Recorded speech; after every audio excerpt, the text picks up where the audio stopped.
In today's video, I would like to focus on family awakening. I'm aware that some of you, it wouldn't even be conceivable to be in the same room as your parents, and some of you, of course, like myself, may have lost a parent or both.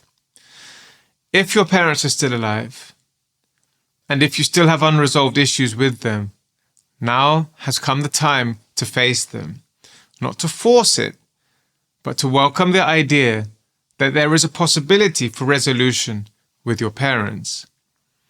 We've just had Christmas, so I'm sure many of you would have experienced a few triggers in the last week or two, depending on when you watch this video, of course.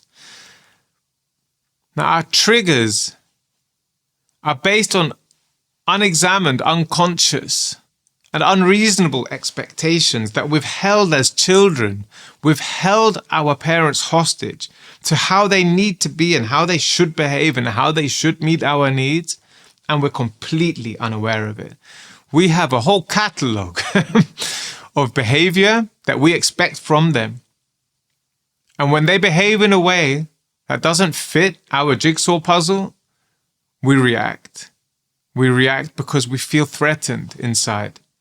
And our ego's self-preservation mechanisms, which are to keep us safe and to keep our story safe, activate. And this can look like sulking, it can look like rage, it can look like self-soothing, it can look like blame, and a million other things. The time has come to own your perspectives, to own your belief systems, to make them clear. What am I making this situation mean?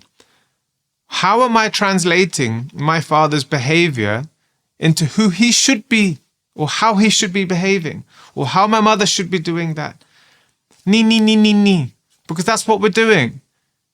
Even as adults, we're fussy little children. If you never examined your belief systems or your unconscious, if they're unconscious, you've never examined them, your unconscious expectations, then you're still behaving as a child, and that explains why you're so massively triggered and why your reaction to the trigger is so devastating.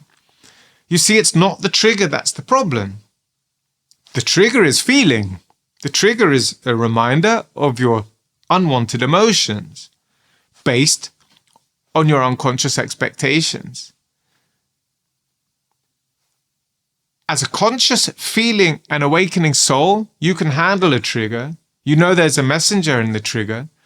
You know there's truth in the trigger, and you know there's healing. There's work. If you're unconscious of the trigger, then you react like you've just had an electric shock.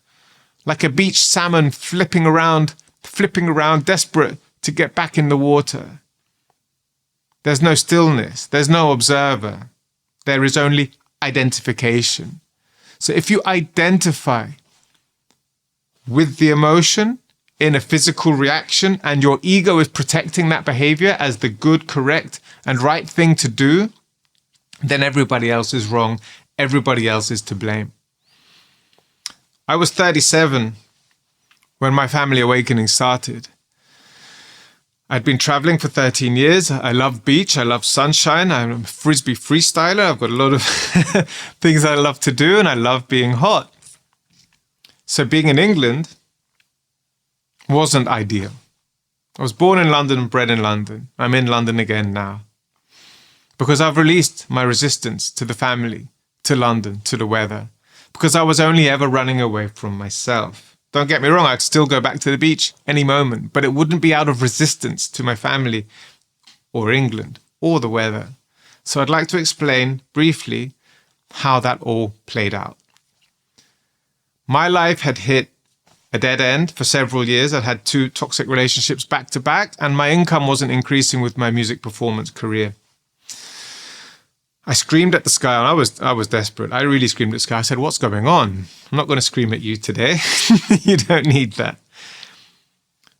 A sequence of events led to the engine of my van blowing up, all my money being invested into fixing the van, and then suddenly finding myself back home in England without a penny in the bank. After 3 or 4 months later, when I didn't know what the hell was going on, and I Googled, and it said, conscious awakening. You will find yourself at home for the first time in years, without a penny in the bank, facing all the things that no longer serve you.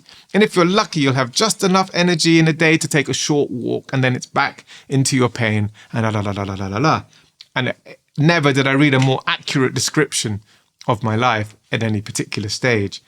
I had no idea I was going through an awakening, because for me, awakening was just gradual awareness, bits and pieces, seeing through the veil, the illusion, and of course, living your most fun and exciting life. But I realized actually I'd only been developing the external, and especially creating a bigger smokescreen around me that showed everyone that I was happy, I was successful, I was having fun, and my smile was there to mirror back my smile to convince me that I was happy. 7 years later, I learned that my smile was my coping strategy to avoid more emotional misunderstanding with my parents, because when I expressed, I wasn't understood, I wasn't approved of, I wasn't loved.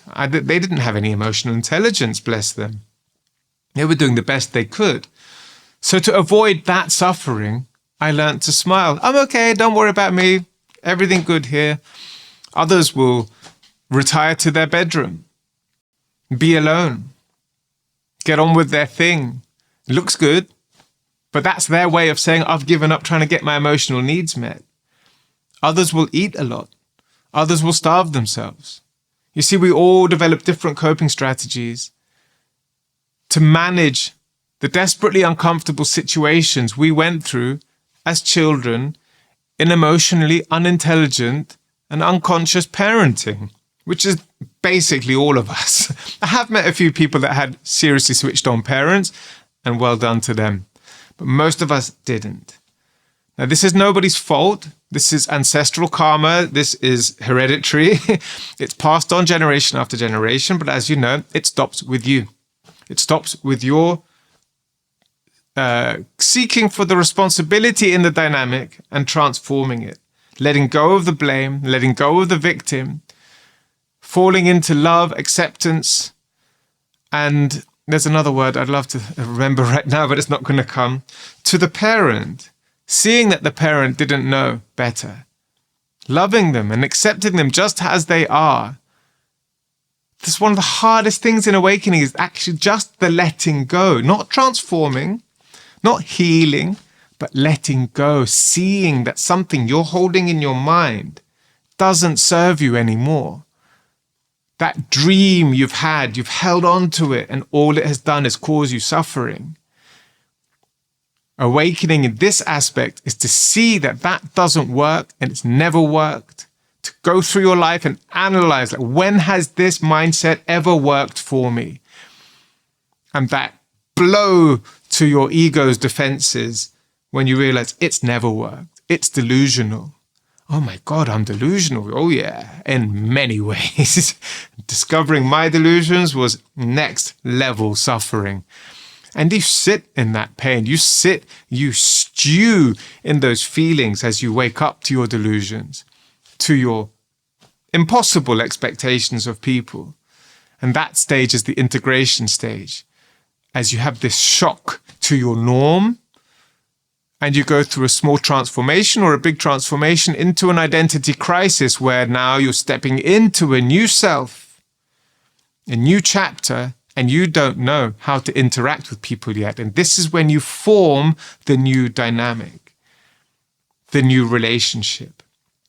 And there's going to be screaming, there's going to be crying, there's going to be all sorts of heat, especially if you're processing your processes directly with a parent.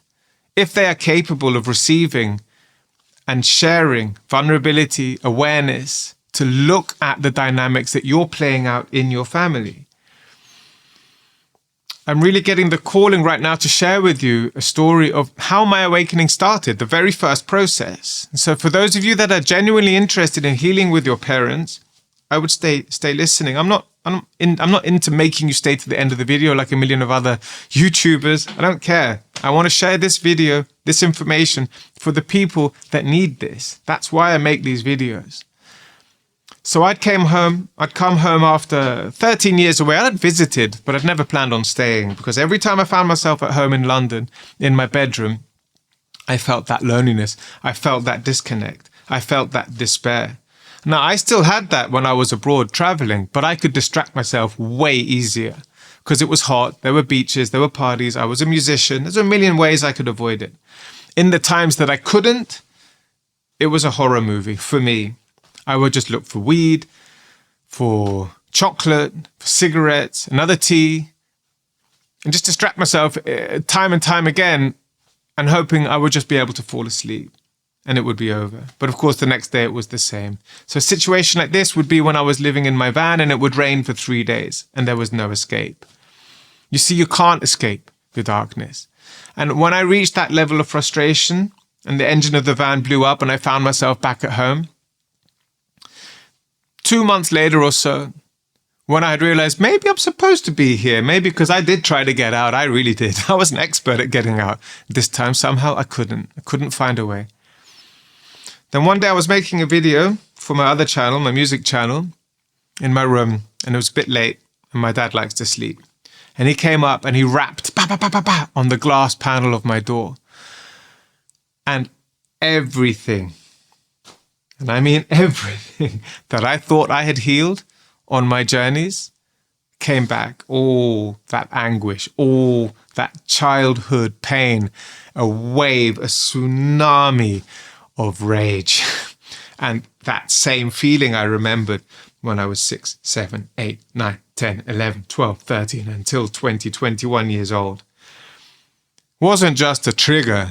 This was a reminder of everything that was inside me that had never been faced. As my brother is also a consciously awakening soul, he helped guide me. The next day, because you couldn't get me to sit still the first day. Excuse me, it was in the evening when I was triggered. So in the morning, when my brother said, "Are you ready to look at this?" And I what? Look at what? All that defensive movie. Because of course Dad was the asshole, not me. In the end, there was no asshole. My brother managed to get me to lie down and do a body scan and then ask me, where is this coming from? Guiding me gently for hours, yeah?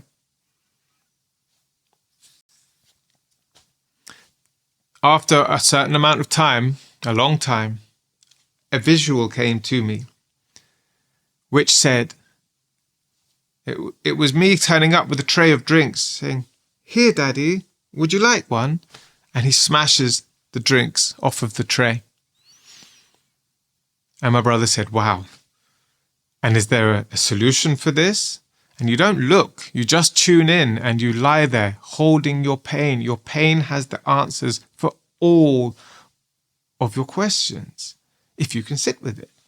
And of course, I needed somebody to tame me, tame my monkey, because I was running around screaming at everyone and couldn't find enough filthy words to say in 10 seconds. I was so enraged. So now I had seen that I had an expectation for love and I was invested in it. Here, take a drink. Bah! Swear to you on my life, this is what I saw. And then my brother asked me, is there a solution? And we stayed. He was sitting under my skylight and I was lying on my bed holding myself. I'd never done anything like this before in my life. And it came and I said, whoa. I came with the tray of drinks and I put them on the side. And I said, if you'd like a drink, it's there. And we were both completely blown away. So this was an expectation I had been holding my whole life, that if I do this, you will love me. That's basically what it's saying. Letting go of that is a step from childhood into adulthood, to release your parents from these expectations that they have to do something when you do something. I can tell you 100 stories more on family awakening, but this is a tiny snippet into the journey we're going to be taking on this channel. And for those of you that are still watching, you take this seriously because it's going to transform your life. And I'm so grateful that you're still listening. This is definitely the longest video I've ever made. and the most relaxed I've ever felt while talking to the camera, because this is my story coming out. Not theories, not concepts, but truth. My experience as a human on planet Earth. I would love for you to stay in touch, to leave comments of your experiences or your challenges. I would love for you also to subscribe to the channel so you can be updated with all the awakening guidance I'm going to be sharing over the next years, decades. As long as I live, I'm going to be doing this. So welcome to the journey. It's still early days. Global Molecule is a year old, but I've only been really working on the channel for the last few months. Nice lighting, a good image, good audio. My microphone is hiding just here, you see, out of shot. Been learning all of these things to bring you guys an amazing channel of awakening guidance from a normal guy who's had extraordinary, painful, and deep awakening processes. And I was guided through them gently and a little bit, but enough. And if you get the right guidance, you can go through anything. If you get stuck, if you feel lost, write me a message and I can be your awakening guide, or I can bring you a workshop to whatever festival or group you have, and we can sit together and talk about interesting and deep and dark things and see where our power is and where our responsibility is in these situations. Thank you so much for watching to the end. I will link my last video on this side and the subscription button on this side. That's the first time I've ever done that.